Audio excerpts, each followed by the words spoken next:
बहुत बहुत धन्यवाद। प्लीज।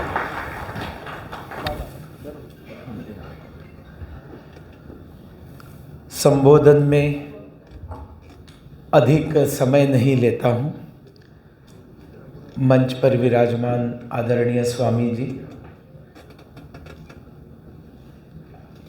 जिनकी चेतना से यह चेतना बनी है, ऐसे हमारे आदरणीय राजेश जी।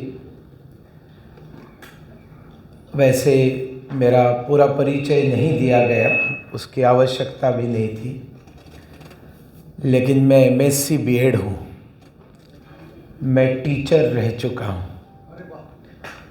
तो मेरी तालियों वाले मौके और भी आएंगे।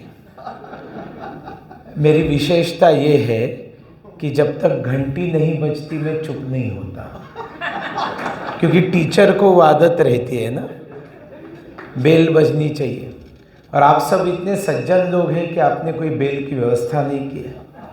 मैं राजनीति में हूँ, आप लोग जानते हैं कि राजनीति में एक दूसरे की टांग खींचते हैं, लेकिन राजनीति में एक दूसरे का कुर्ता भी खींचते हैं। जब मंच पर बहुत लोग रहते हैं, सभी को बोलना होता है और किसी को माइक छोड़ना ही नहीं होता है, तो फिर बाद में जिसको बोलना है वो पीछे से कुर्ता खींचता है। तो यहाँ तो साधु महात्मा बैठे, वो भी गुंजाइश नहीं है। तो मुझे याद है पूर्वोत्तर भारत, जिसको नॉर्थ ईस्ट कहते हैं, उसके ऊपर मेरे 2000 से अधिक व्याख्यान हुए हैं, क्योंकि उसकी जानकारी ही लोगों को नहीं थी। अब तो सोशल मीडिया के माध्यम से थोड़ी बहुत डिस्टॉर्टेड गलत जानकारियाँ कम से कम पहुंच गई है। जैसे बॉस, मैं आपका कायल हो गया हूँ, प्रभाकरानंद जी, आपका आवाज़ और आपने जो रामायण को अलग अलग भाषाओं में ढालने का जो प्रयास किया है, ये अद्भुत है और ये बढ़ना चाहिए, आगे बढ़ना चाहिए। मैं मणिपुरी भाषा में राम की कविता अगर नहीं है तो मैं आपको वो बनवा कर दे दूंगा, ठीक है ना? क्योंकि मणिपुर की मैतेई भाषा थोड़ी बहुत मुझे भी आती है, और मतलब उसमें भी गीत है, ईमा ईमा कौन कौना कतलू राशि थवाई मंगा हौगल सागल लईबम चाशा इमालय पाकि पुलमदम ऐखुन नाकनी ऐखुन कंगनी इमालय पाकि पुलमदम। आया समझ में आप लोगों को? तालियां बजाइए यार, आप लोगों को समझ में तो कुछ आया नहीं। ये मैतेई जो हिंदू है, जो राम कृष्ण के भक्त है, उनकी मातृभाषा में ये गीत है। गा भी सकता हूँ, लेकिन मैं हमाम घराने का सिंगर हूँ, बाथरूम सिंगर हूँ। तो आप सब लोग यहाँ बैठे हैं, मेरी इच्छा इसलिए गाता नहीं, लेकिन बहुत आनंद आया। बहुत बहुत धन्यवाद इनको सुनाने के लिए और इनको मिलाने के लिए, आपका धन्यवाद। तो ये व्याख्यान देना नॉर्थ ईस्ट के 2-2 ढाई घंटा चलते थे। तो कई बार फिर सामने वाले मुझे ऐसे घड़ी दिखाने लगते थे कि अभी चुप हो जाओ करके। पुणे के एक व्याख्यान में पीछे बैठे हुए एक व्यक्ति ने कैलेंडर निकाल के दिखाया कि अब दिन चेंज हो रहा है, अभी चुप बैठ जाओ करके।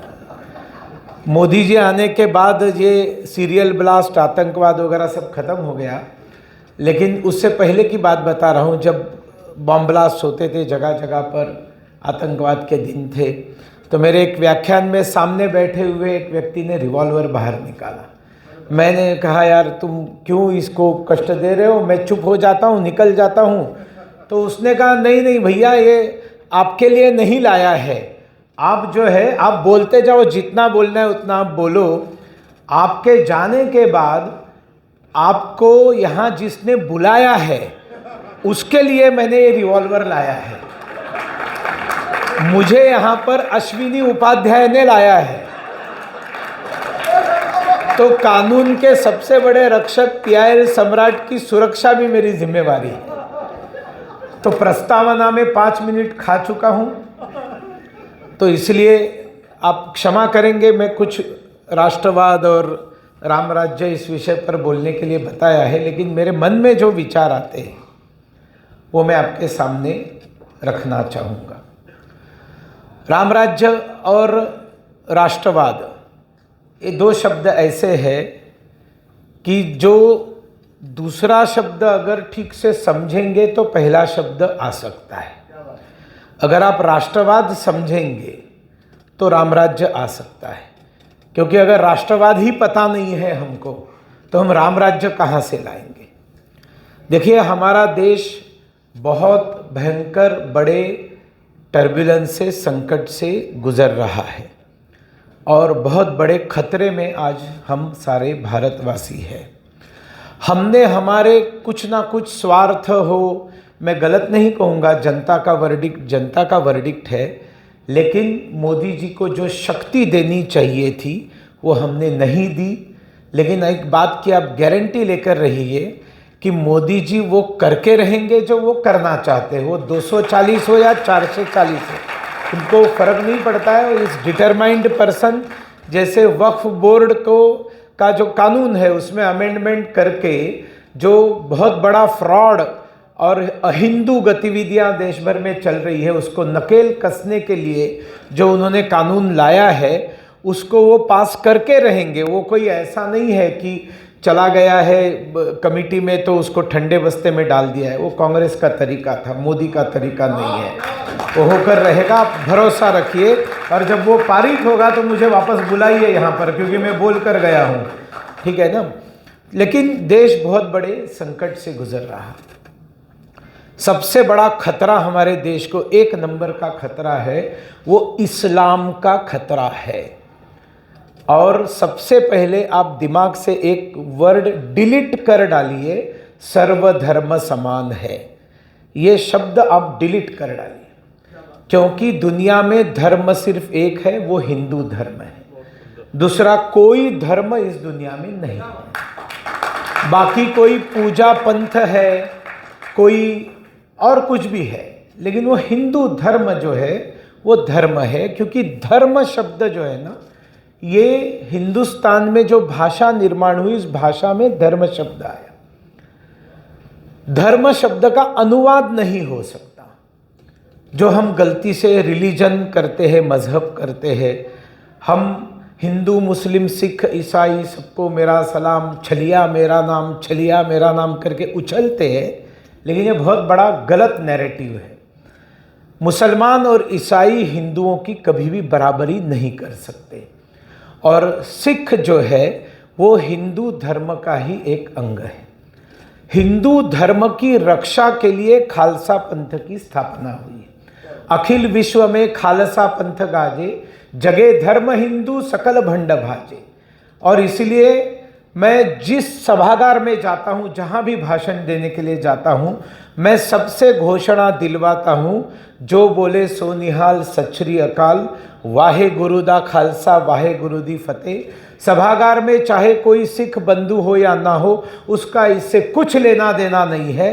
हर गांव में, हर शहर में, हर विद्यालय में, हर महाविद्यालय में, हर सभा में, हर राजनैतिक पार्टी की सभा में इन घोषणाओं को दिया जाना ही चाहिए। और जिस दिन भारत ये करना शुरू करेगा, जो झूठे पाखंडी खलिस्तानवादी जो नशेड़ी गंजेड़ी लोग हैं, उन लोगों को दुनिया में भागने की जगह नहीं बचेगी।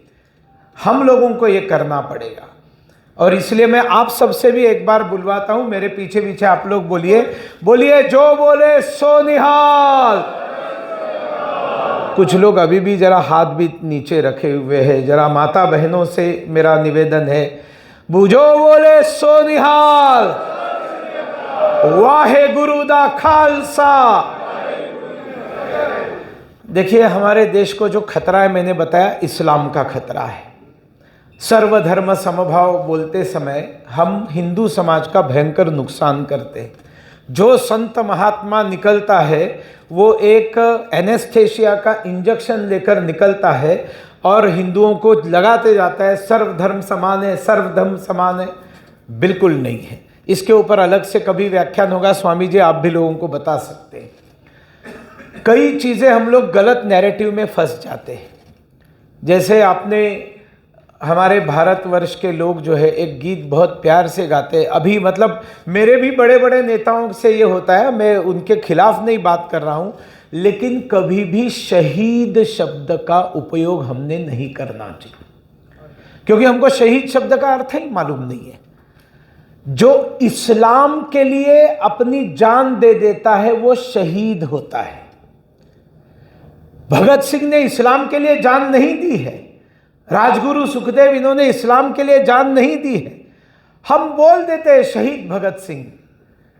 टर्म्स बहुत महत्वपूर्ण रहती है, शब्दों को अर्थ रहते हैं, शब्दों से नैरेटिव बनते हैं, विमर्श बनता है। आप लोग बड़े आनंद के साथ देशभक्ति के नाते गीत गाते हैं, सारे जहां से अच्छा हिंदोस्तां हमारा, हम बुलबुले हैं इसकी ये गुलसिता हमारा।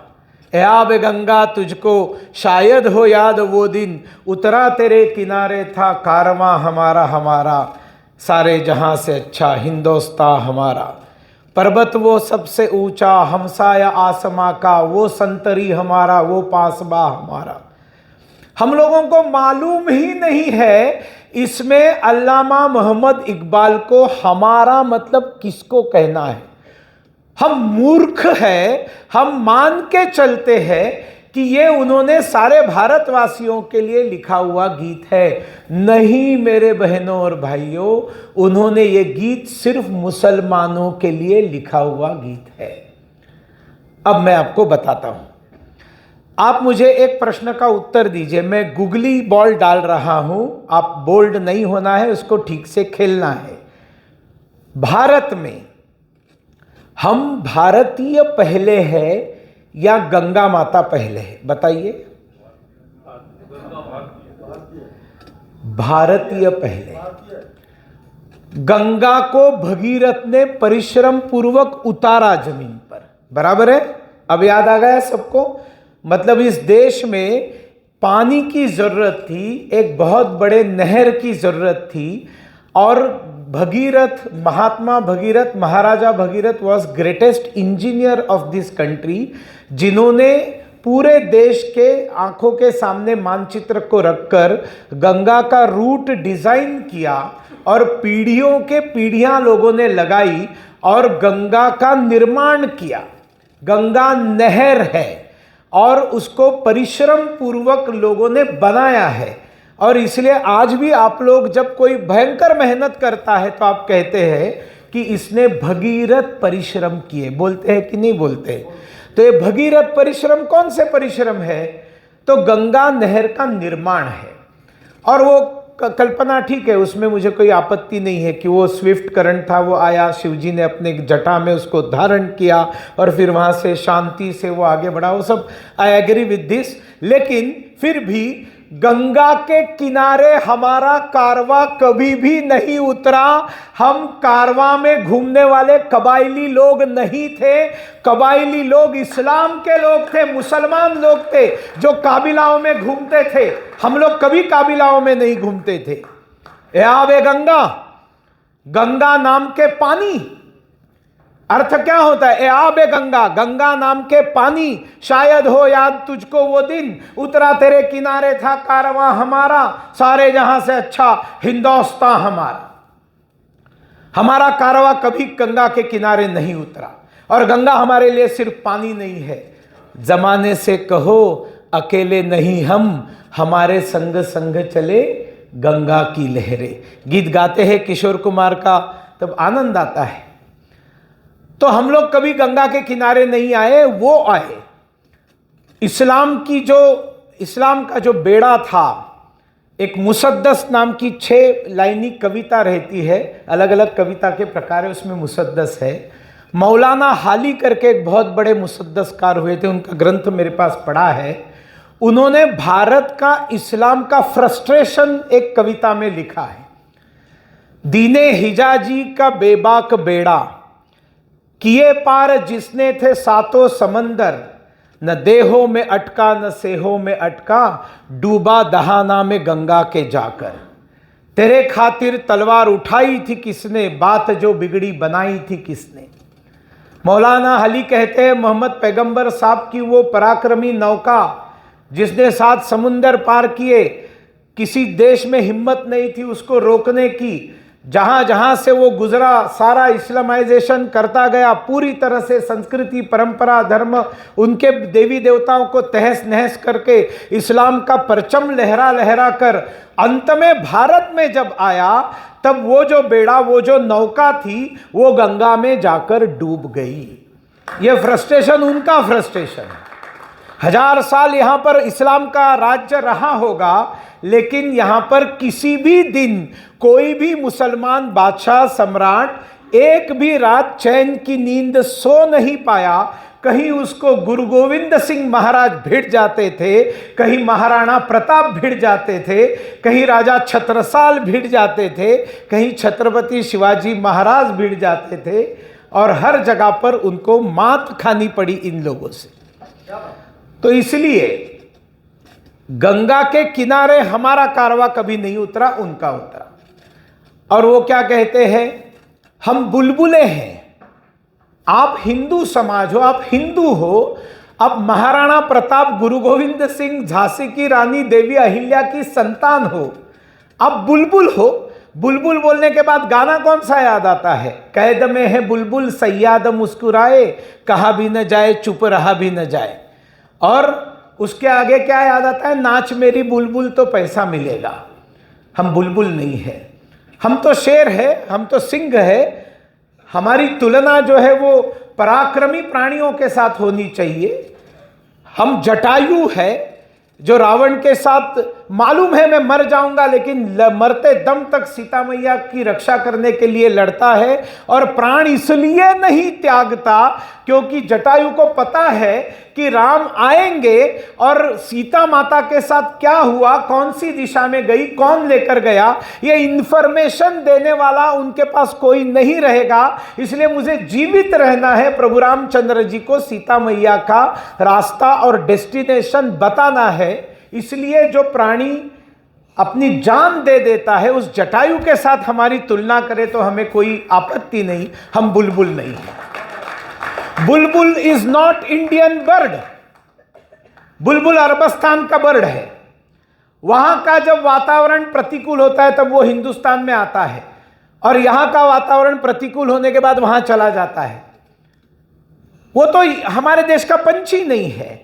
बुलबुल का बगीचा के साथ जो नाता है वो समर्पण का नहीं है, त्याग का नहीं है। बगीचा के निर्माण में बुलबुल का कोई योगदान नहीं है।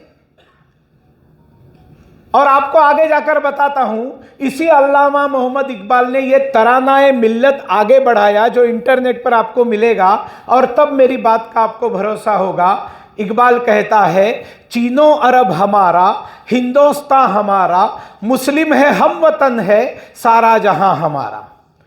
अब समझ लीजिए हम कौन है। गीत बनाया मुसलमानों के लिए, और बेवकूफ हिंदू सारे स्कूलों में गाते जाते हैं, बड़े बड़े गायक गाते हैं। हमारी भारत रत्न लता जी ने गाया, सबने गाया, लेकिन हम अर्थ ही नहीं समझते। अर्थ नहीं समझते, अनर्थ होता है। इस्लाम से सावधान रहिए। आपकी बेटियां खतरे में है, आपकी जमीन खतरे में है। आप वैश्य लोग हैं, व्यापारी लोग हैं, धन कमाते हैं, बिल्कुल कमाइए, लेकिन कौन सा भारत आप अपने बच्चों को देकर जाने वाले हैं? आप उसके बारे में सोचिए कि आपको जो बेटी है, उस बेटी को जो बेटी है, 40 साल बाद जब वो देखेगी कि ये सारा मुस्लिम बन गया है और हमको भी कन्वर्ट होना पड़ रहा है, जो होना पड़ा पंजाबियों, सिंधियों को, जहां जहां पर बंगालियों को घर छोड़कर भागना पड़ा, आज भी बांग्लादेश के हिंदुओं को छोड़कर भागना पड़ रहा है। तो क्या आप प्रतीक्षा करेंगे, इंतजार करेंगे कि आपके घर तक ये आग आएगी तभी आप जागेंगे, जबकि देरी हो चुकी होगी? ये झूठा ढोल जो है, ईश्वर अल्लाह तेरे नाम सबको सम्मति दे भगवान का, बंद कर दीजिए। This is the biggest blunder, जिसको हमने नहीं बोलना चाहिए कभी भी। हमने कभी भी ईश्वर के साथ अल्लाह को मिक्स करके ईश्वर को कलंकित नहीं करना चाहिए। हमारे लिए खतरा है, हमारे लिए जान का संकट है, हमारी बेटियां खतरे में, हमारी प्रॉपर्टियां खतरे में है। राष्ट्रीय स्वयंसेवक संघ आपको राष्ट्रवाद सिखाएगा। देश क्या है समझना है, राष्ट्र क्या है समझना है, तो मैं कभी शाखा में जाता था बोलकर नहीं होगा। नियमितता से राष्ट्रीय स्वयंसेवक संघ की किसी ना किसी गतिविधि में समय देना पड़ेगा, नहीं तो हम भारत को बचा नहीं सकेंगे। भारत को बचाना अकेले मोदी का काम नहीं है। जब तक मोदी को करोड़ों भारतवासियों का साथ सक्रियता से नहीं मिलेगा, हम देश को नहीं बचा सकेंगे। संघ ने भी गीत बनाया, इसी सारे जहां से अच्छा हिंदुस्तान हमारा के सामने गीत बनाया। प्राणों से प्रिय हमें है यह हिंदू भू हमारी, हम है सपूत इसके माँ भारती हमारी हमारी, प्राणों से प्रिय हमें है यह हिंदू भू हमारी। हे पुण्य सलिल गंगे हुई तू पवित्र तब से, तू स्वर्ग छोड़ जब से इस भूमि पर पधारी, प्राणों से प्रिय हमें है यह हिंदू भू हमारी। हिम शिखर देवतात्मा माँ का मुकुट तभी तो ऊंचा हुआ है सबसे, रक्षा करे हमारी हमारी, प्राणों से प्रिय हमें है यह हिंदू भू हमारी। उन बुलबुलों से कह दो, उन बुलबुलों से कह दो कोई और चमन ढूंढे, यह भोग भू नहीं है यह कर्म भू हमारी हमारी, प्राणों से प्रिय हमें है यह हिंदू भू हमारी। राष्ट्रवाद पहले समझिए, राम राज्य आराम से आ जाएगा, आराम से आ जाएगा, आराम करने से नहीं आएगा। राम राज्य लाना है, राम राज्य आ जाएगा। आप जीजा माता तो बनिए मेरी माताओं से भी, बच्चे को शिवाजी बनाइए, बच्चा शिवाजी बनेगा तब राम राज्य आएगा। मुझे चिंता नहीं है, इतना बड़ा इस्लाम का संकट है, इतना बड़ा क्रिश्चियनिटी का संकट है। मैं मेघालय में प्रचारक रहा हूं, मैं 8 साल शिलोंग में रहा हूं, जिसके सड़कों पर लिखा था stop treating us like an Indian colony, we are Khasis by blood, Indians by accident, Indian dogs get lost. ये जब लिखा गया था 1991, राष्ट्रीय स्वयंसेवक संघ ने मुझे, मुंबई से मैं प्रचारक निकला, बैग लेकर निकला। प्रचारक वो होता है जिसके पोस्ट कार्ड पर एड्रेस प्रांत प्रचारक लिखता है। मेरे पोस्ट कार्ड पर लिखा शिलोंग, मैं मुंबई से निकला, शिलोंग पहुंचा। 75% क्रिश्चियन बना हुआ मेघालय, बचे हुए 25% कब क्रिश्चियन बनेंगे उसकी कोई गारंटी नहीं थी, क्योंकि उनको मदद करने वाला कोई नहीं था। वहां पर जाकर काम किया, 8 साल रहकर काम किया, और मुझे आज गर्व के साथ बताने में हर्ष हो रहा है कि 8 साल के अंदर 6,500 ईसाइयों को क्रिश्चियनिटी के गढ़ में रहकर मैं स्वधर्म में वापस लेकर आया। आज मेघालय गाय का मांस खाता है, हिंदू भी खाते हैं। पूजनीय गुरुजी को पूछा गया असम की बैठक में संघ के स्वयंसेवकों द्वारा कि आप कहते हो कि नागाओं के पास जाओ, मिजो जनता उनके अंदर जाओ, संघ चालू करो, वो लोग तो गाय का मांस खाते हैं। गुरुजी ने एक क्षण में उत्तर दिया। माधवराव सदाशिवराव गोळवलकर, संघ के दूसरे सरसंघ चालक, उन्होंने कहा कि आज अगर वो गाय का मांस खाते हैं तो उसके लिए जिम्मेवार हम लोग हैं, क्योंकि धर्म का प्रचार करने के लिए वहां कोई पहुंचा नहीं, गौ माता का प्रचार करने के लिए कोई गया नहीं। वहां ईसाई पहुंचे, उन्होंने कन्वर्ट किया, उन्होंने उनकी आदतें बिगाड़ी, और आज अगर वो गोमांस खाते हैं तो उसके लिए हम जिम्मेवार हिंदू हैं। और मैं इसका प्रैक्टिकल एग्जाम्पल हूं आपके सामने कि जिन परिवारों को मैंने शुद्धिकरण करके वापस लाया, उनमें से कईयों ने गोमांस खाना बंद कर दिया। आप लोग प्रयत्न तो कीजिए, होगा, लेकिन वो सिर्फ वहां पर थोप देने से नहीं होगा, उनके ऊपर लाकर डालें आप गाय का मांस नहीं खाएंगे, इससे नहीं होगा। अंदर से निकलना चाहिए, नहीं गाय एक माँ है और उसका मांस हम नहीं खाएंगे, क्योंकि उसकी उपयुक्तता है। उसके जन्म से लेकर अंतिम सांस तक गाय हमारे लिए पूरी तरह से उस तरह काम आती है जिस तरह से हमारी माँ काम आती है। हमारे देश में हर चीज को हमने माँ के साथ क्यों जोड़ा है? क्योंकि त्याग की अद्भुत मूर्ति जो है वो माँ रहती है। सबसे पहले जो उठती है, सबसे आखिर में वो सोती है, सबके लिए खाना बनाती है, सबसे अंत में वो खाती है। जो बजट पति देता है घर में, उस बजट में सबके लिए खर्चा करने के बाद अगर बचता है तो अपने ऊपर खर्चा करती है। आपको ऐसा कभी भी, आप ये सारा देख लीजिए, अपनी माँ को आंखों के सामने लाइए, आपको समझ में आ जाएगा। इसलिए तो हमारे पुरखों ने कहा, वेदों में कहा, माता भूमि ही पुत्रोहम पृथिव्याम। ये पृथ्वी हमारी माँ है, भूमि माता है और हम सारे इस पृथ्वी माता के बच्चे हैं। और जब पृथ्वी सारी एक माँ है तो हम सब बच्चे हैं। तो अयम निजा पर्ववेति धारणाम लघुचेतसाम उदार चरिता नाम तू वसुधैव कुटुंबकम। ये तेरा है, ये मेरा है, ये तुच्छे हृदय की भावना है। सारा विश्व एक परिवार है।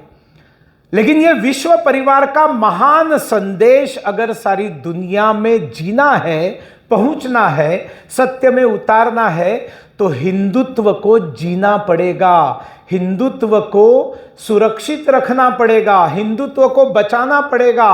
हिंदुत्व एक ऐसा बॉम्ब है जो बॉम्ब सारी दुनिया की रक्षा करेगा, वो तहस नहस नहीं करेगा किसी। लेकिन उसको पहले समझना पड़ेगा। हिंदुत्व समझना मतलब राष्ट्रवाद समझना, राष्ट्रवाद समझना तो राम राज्य का रास्ता सुकर होता है। साथियों, महिलाओं के बारे में आज हम सोचें कि क्या स्थिति है हमारे देश में महिलाओं की। आज भी हम बहुत सारे स्लोगन्स देते हैं, संघ में भी देते हैं, भाजपा में, विश्व हिंदू परिषद में देते हैं। सारे स्लोगन्स आप याद करके देखिए, घोषणाएं याद करके देखिए। हम छत्रपति शिवाजी महाराज की जय बोलेंगे, हम राणा प्रताप की जय जयकार करेंगे, हम गुरु गोविंद सिंह महाराज की जय जयकार करेंगे, हम जय श्री राम बोलेंगे। महिलाओं का महिमा मंडन कहाँ है हमारे देश में? महामहिला की कंसेप्ट कहाँ है? सब महापुरुष ही है। कोई भी अच्छा काम करते तो पुरुषार्थ किया कहते, स्त्रियार्थ है किधर? और हमारे देश में 50% अगर महिलाएं हैं और इस देश को अगर आप राम राज्य बनाना चाहते हैं, इस देश को सुरक्षित करना चाहते हैं, तो 50% महिलाओं में जागृति लाए बगैर, 50% महिलाओं को सुरक्षा दिए बगैर आप इस देश को कैसे राम राज्य लाएंगे? किस तरह से आप इस देश को एक विकसित भारत बनाएंगे? मोदी जी ने तो बहुत किया महिलाओं के लिए, वो तो सरकार की योजना हो गई। समाज का क्या है? कितने लोगों को मैं पूछूं कि क्रांति ज्योति, ज्ञान ज्योति सावित्रीबाई फुले ने क्या किया, आपको पता है क्या? तो आपको मालूम नहीं है। आज यहां जितनी पढ़ी लिखी महिलाएं हैं ना, इनको यह समझ में आना चाहिए कि यह पढ़ाई लिखाई महिलाओं में नहीं होती थी। इसको शुरुआत करने वाली महिला सावित्रीबाई फुले है। और सावित्रीबाई फुले को महात्मा फुले ने बताया कि तुम स्कूल चालू करो बच्चियों की, और बच्चियों की स्कूल चालू करने के लिए उनका जो जगह चाहिए थी, पूरा वाड़ा एक ब्राह्मण व्यक्ति ने उनको दिया था। ये जो हम लोग बार बार बोलते हैं ना कि दलितों के ऊपर अत्याचार हुए, दलित, सब हम एक एकांगी बात करते हैं। अत्याचार हुए, लेकिन उसके खिलाफ खड़े रहने वालों में सभी जाति के लोग थे, सबको ये मंजूर नहीं था। तो ब्राह्मण ने दिए हुए एक स्कूल के अंदर उन्होंने अपनी स्कूल चालू की। स्कूल में जाति थी तो जाति व्यवस्था के झूठे जो ठेकेदार थे वो गोबर फेंकते थे, कीचड़ फेंकते थे, उनके ऊपर गालियां देते थे। रो रो कर सावित्री घर में आती है और महात्मा को कहती है कि मैं क्या करूं, मुझे इतना अपमानित किया स्कूल जाते समय। महात्मा कहता है कि एक काम करो, अपनी झोली में एक अच्छी साड़ी लेकर जाओ, जो मारना है उनको मारने दो, गोबर फेंकना है फेंकने दो, तुम स्कूल में जाने के बाद साड़ी चेंज करो, बच्चियों को पढ़ाओ, और बाद में वापस आते समय वापस साड़ी चेंज करो और वही कीचड़ में मैली हुई साड़ी को वापस पहनकर घर में आ जाओ। महात्मा ने अपनी पत्नी को यह नहीं कहा कि बदला ले लो, उन्होंने क्षमा की उनके साथ, लेकिन बच्चियों को पढ़ाया। और आज यहां पर आप पढ़ी लिखी है, देश की प्रधानमंत्री भी बनती है, राष्ट्रपति भी बनती है, लेकिन इसके पीछे त्याग समर्पण सावित्रीबाई फुले का है। लेकिन सावित्रीबाई फुले कितने लोगों को पढ़ाई जाती है? अभी मुझे बताया कि राष्ट्रवाद, पूरे देश भर में राष्ट्रवाद होना चाहिए, राष्ट्रीय सुरक्षा होनी चाहिए। कितने लोगों को पता है कि पुण्य श्लोक अहिल्या देवी होळकर कौन थी और अहिल्या देवी होळकर ने इस दुनिया में, इस भारत में क्या किया? एक धनगर समाज, महाराष्ट्र में उसको धनगर कहते हैं, जो बघेल समाज एक हिस्सा उनका है, या पाल जिनका सरनेम होता है यहाँ पर उत्तर प्रदेश बिहार, रबाड़ी लोग जो भेड़ बकरियां चराने वाले। जिस समय महिला पढ़ नहीं सकती थी उस समय एक धनगर समाज की महिला रानी बनी है, होलकरों की रानी बनी है। इंदौर उनका जो केंद्र था, मावड़ा रीजन था, उनके ऊपर मैं 2.5 घंटा भाषण देता रहूंगा, आप सुनते रहेंगे, लेकिन मैं 2 मिनट में अहिल्या बताता हूं। अहिल्या देवी होलकर ने जब उनके ऊपर आक्रमण करने के लिए पेशवा आए, लगा कि पति मर गया, ससुर मर गया, बेटा मर गया, अब कोई पुरुष नहीं रहा, तो इस महिला ने खुद को रानी डिक्लेयर किया है, एक महिला है क्या लड़ेगी, और कान भर दिए। राघोबा दादा पेशवा सेना लेकर आए 30,000 की इंदौर पर। अहिल्या देवी होलकर ने जैसे रानी बनी, मावड़ा के महिलाओं की सेना तैयार की। भारत की नहीं तो दुनिया में सबसे पहले अगर महिलाओं की आर्मी किसी ने निर्माण की है तो अहिल्या देवी ने। मुझे लोग बताते हैं महाराष्ट्र के लोग, आपकी महिलाएं धोती जैसी साड़ी पहनती हैं। मैं कहता हूं ये कोई फैशन शो की चीज नहीं है। महाराष्ट्र की महिलाएं दे वर हॉर्स राइडर्स। लड़ने के लिए सबसे उत्तम पोशाक अगर कोई है तो इस देश में लड़ने वाले सबसे बड़े 2 समाज जो है उनका महिलाओं का पोशाक, एक पंजाबियों का पोशाक जिसमें पंजाबी ड्रेस में आप हॉर्स राइडिंग कर सकती हैं महिलाएं, और महाराष्ट्र की नौवारी साड़ी जिसमें आप आराम से घोड़े के ऊपर बैठकर आज आप बाइक भी चला सकती हैं। और वो महिलाओं को लड़ना पड़ता था इस्लाम के साथ। ऐसी महिलाओं की सेना बनाई और उन्होंने पेशवा को लेटर भेजा कि आइए आपके साथ हमारी महिलाओं की सेना लड़ेगी। लेकिन पेशवा ये याद रखिए, अगर आप जीत गए तो सारी दुनिया में आपकी छीथू होगी, अरे जीते तो भी किससे जीते, महिलाओं की सेना से जीते, और अगर आप हारे तो भी आपकी छीथू होगी, अरे यार महिलाओं के साथ हार गया। राघोबा दादा हाथ जोड़कर बोलते, नहीं नहीं, मैं कहां तुम पर आक्रमण करने आया था, मैं तो तुमको अभिनंदन करने आया था। रानी कहती है अभिनंदन करने के लिए 30,000 सेना की जरूरत होती है। मावड़ा रीजन, उसके अंदर सभी, आप कभी भी जिंदगी में ऐसे सड़क पर जाइए जहां दोनों तरफ बड़े बड़े पेड़ है, आप देवी अहिल्या को याद कीजिए। दुनिया में यह कंसेप्ट पहली बार अहिल्या देवी होलकर ने दी है कि सड़क के किनारे दोनों तरफ बड़े पेड़ होने चाहिए, because she was animal lover, पर्यावरण मित्र थी वो, और सारा ट्रांसपोर्ट एनिमल के आधार पर था, गाय के ऊपर, गधों के ऊपर, घोड़ों के ऊपर, ऊंट के ऊपर, हाथी के ऊपर, और ये सारे प्राणी है। और आपको तो छाया चाहिए, प्राणी उनको नहीं चाहिए। पानी पीने की हजारों कुएं उन्होंने खोदे। धर्म भक्त थी। भारत के सारे जितने बड़े तीर्थ क्षेत्र है वहां पर जीर्णोद्धार अहिल्या देवी होलकर ने किया है। सभी ज्योतिर्लिंगों का किया है, बद्रीनारायण केदारनाथ में किया है, द्वारका में किया है, पुरी में किया है, रामेश्वरम में किया है। राष्ट्र की कल्पना आपको समझनी है तो राष्ट्र कहां से कहां तक है ये अहिल्या देवी ने डिमार्क करके बताया, जहां जहां उन्होंने ये सब किया। कम्युनिस्ट उनके ऊपर इल्जाम लगाते हैं, अंग्रेज उनके ऊपर इल्जाम लगाते हैं कि पुण्य श्लोक अहिल्या देवी होलकर ने मावड़ा का जो खजाना है वो मावड़ा के बाहर फालतू में लुटा दिया। झूठ। स्त्री धन हुआ करता था। अहिल्या देवी होलकर का स्त्री धन 15 करोड़ रुपए का था, जो उनकी खुद की प्रॉपर्टी रहती थी। सारा खर्चा देश भर में उन्होंने धर्मशालाएं बनाई, मुसाफिर खाने जिसको कहते हैं, धर्मशालाएं बनाई, कुएं खोदे, तालाब बनाए, पानी की व्यवस्था की, अन्न छत्र बनाए, मंदिर बड़े बड़े बनाए, जीर्णोद्धार कराया। काशी विश्वेश्वर का जीर्णोद्धार अहिल्या देवी होलकर ने किया है। ये सारी चीजें उन्होंने बनाई, सारे अपने पर्सनल अकाउंट से किए। खुद के 15 करोड़, उस जमाने का 15 करोड़, आज कितने हजार करोड़ होंगे समझ लीजिए। महारानी थी लेकिन सिंहासन पर नहीं बैठती थी, सफेद चद्दर डालकर नीचे बैठती थी। मुझे अभी अश्विनी जी बता रहे थे कि हमेशा पलथी मारकर बैठना चाहिए, उसका साइंटिफिक कारण बता रहे थे। अहिल्या देवी भी आसन में बैठती थी, सैकड़ों लोगों को मिलती थी और उनके बाद में उनके घर की समस्या हल कर देती थी। माहेश्वरी सिल्क, आपको पता है ना माहेश्वरी सिल्क, किसने उसको शुरू किया? अहिल्या देवी होळकर ने शुरू किया।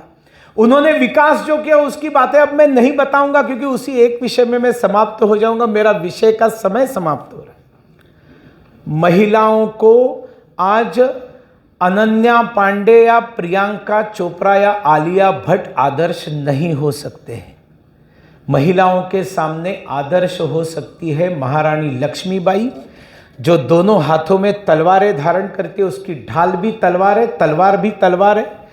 गोद लिए हुए दत्तक, जब बच्चा खुद को नहीं होता है तो दूसरे का बेटा गोद लेते हैं, उसको मराठी में दत्तक लेना कहते हैं। तो दत्तक पुत्र को पीठ पर बांधकर दोनों हाथों में तलवारें लेकर 1200 अंग्रेजों के मूंड काटकर भारत माता की झोली भरने वाली महारानी लक्ष्मीबाई आदर्श हो सकती है। हमारे सामने सोनिया गांधी आदर्श नहीं हो सकती, लेकिन आयरिश लेडी भगिनी निवेदिता आदर्श हो सकती है। चाफेकर बंधुओं के घर जाती है, जब तीनों को फांसी हो जाती है, 3 सगे भाइयों को फांसी होती है, अंग्रेज देते हैं, उसकी मां के साथ दुख बांटने के लिए जाती है। मैया मैं तुम्हारा दुख बांटने के लिए आई हूं।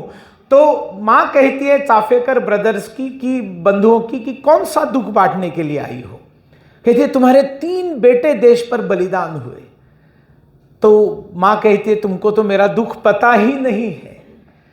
मुझे दुख ये नहीं है कि 3 बेटे फांसी पर चढ़ गए, मुझे दुख इस बात का है कि इस देश पर कुर्बान होने के लिए, बलिदान होने के लिए मुझे और बच्चे क्यों नहीं दिए भगवान ने।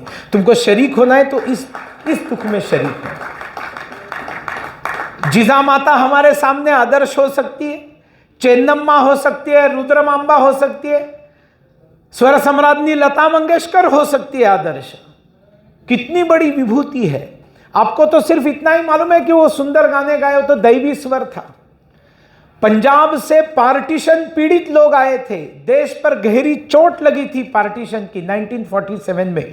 उस समय लता मंगेशकर का आवाज जन्म लेता है, मरहम लगाने के लिए ईश्वर भेजता है लता को। देश के अनेक प्रकार के जितने भी भाव दुख के, सब पर लता जी के आवाज ने जादू किया है।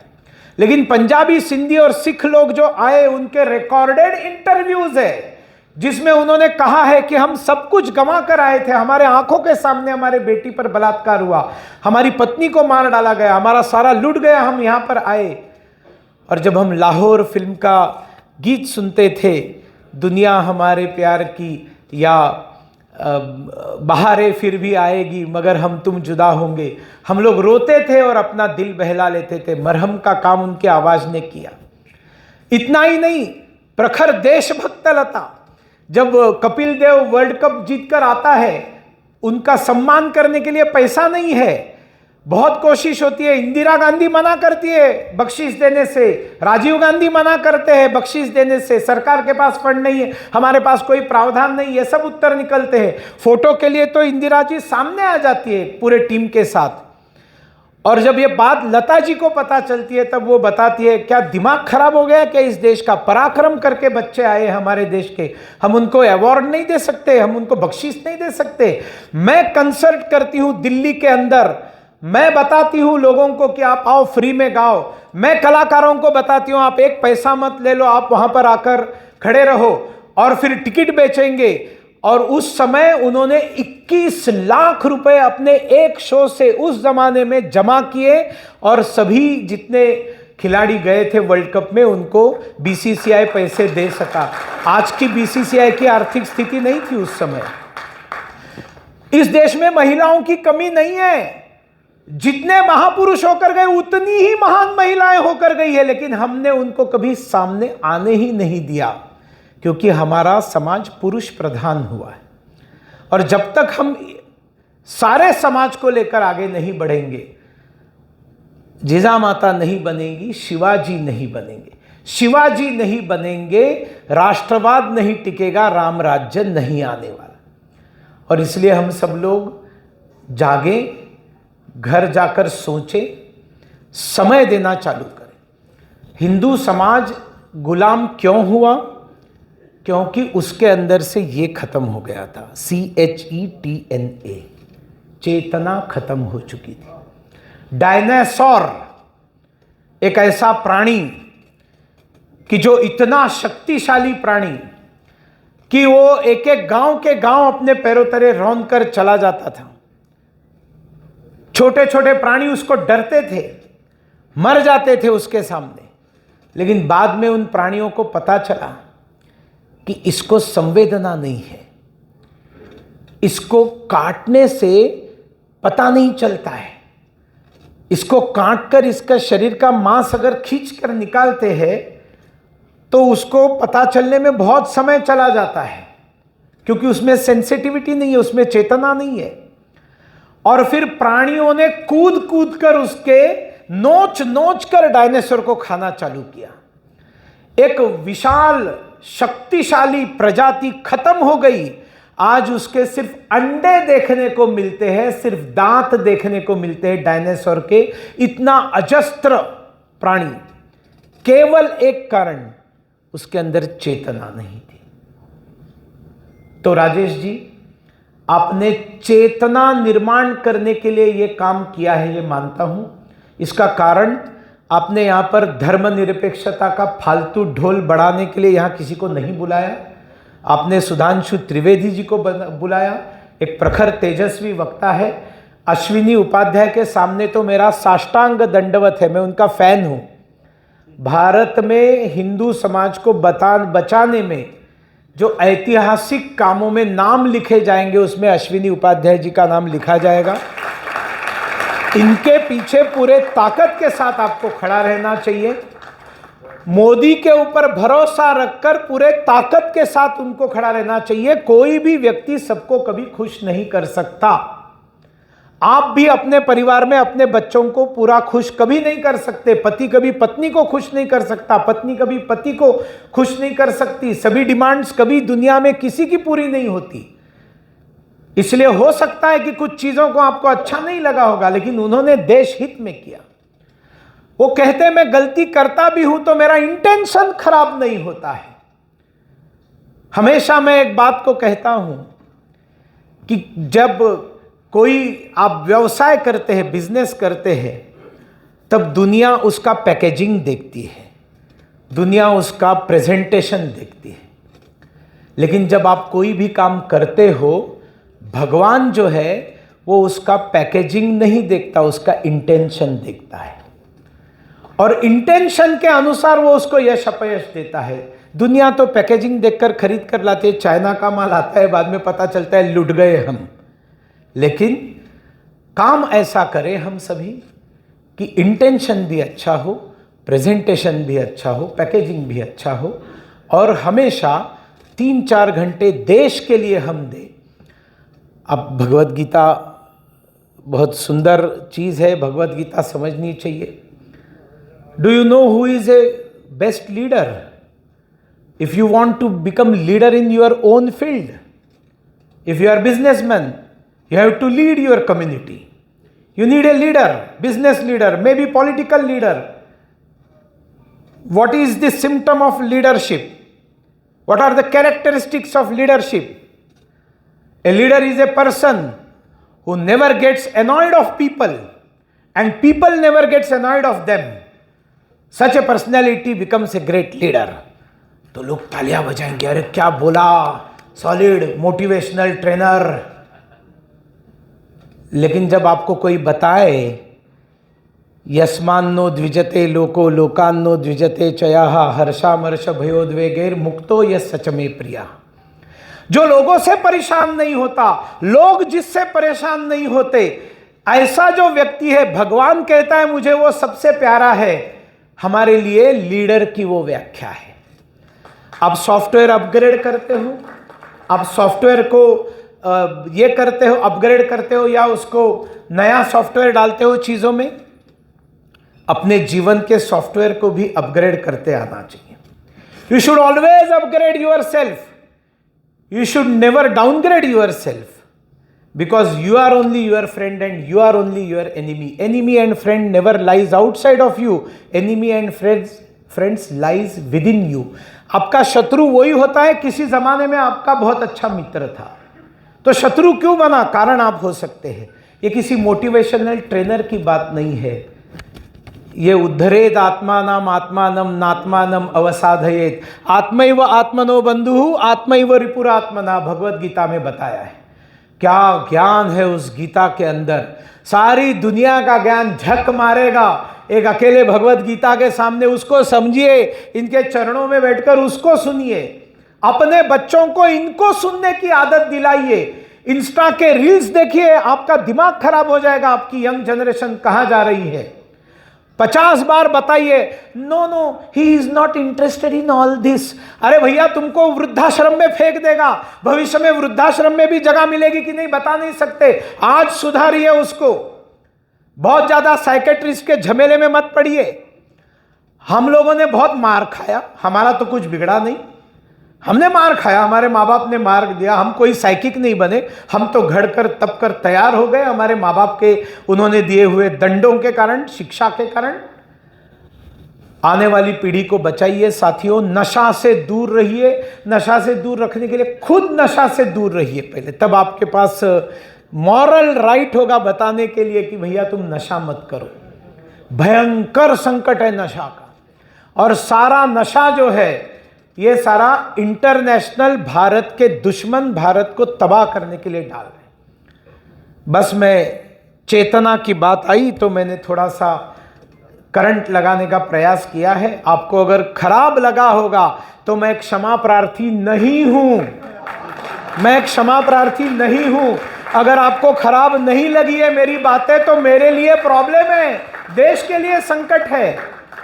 इसलिए हमने सामाजिक दृष्टिकोण से, बोलना बहुत कुछ है, सामाजिक दृष्टिकोण से अपना व्यापार बिजनेस करना शुरू करना चाहिए।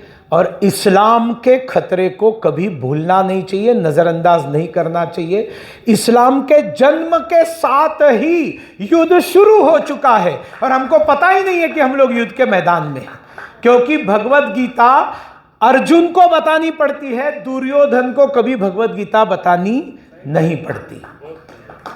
तो अर्जुन हो, भगवत गीता सुनो, हथियार उठाओ। हथियार उठाना हिंसा नहीं है, वो अहिंसा है। हमारे सभी बच्चों को हथियारों का ट्रेनिंग दो, नहीं तो इजराइल देश की स्थिति आ जाएगी और फिर बहुत देरी हो जाएगी। बहुत बहुत धन्यवाद, नमस्कार। थोड़ा वैश्य लोगों में बिजनेस मेरा भी मैं कर लेता हूं।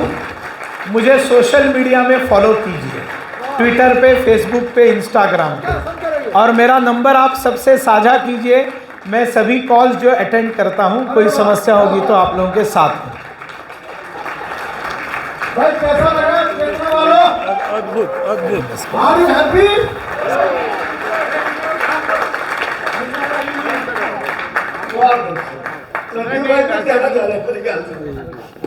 अलग से थी, अब यहाँ आइए।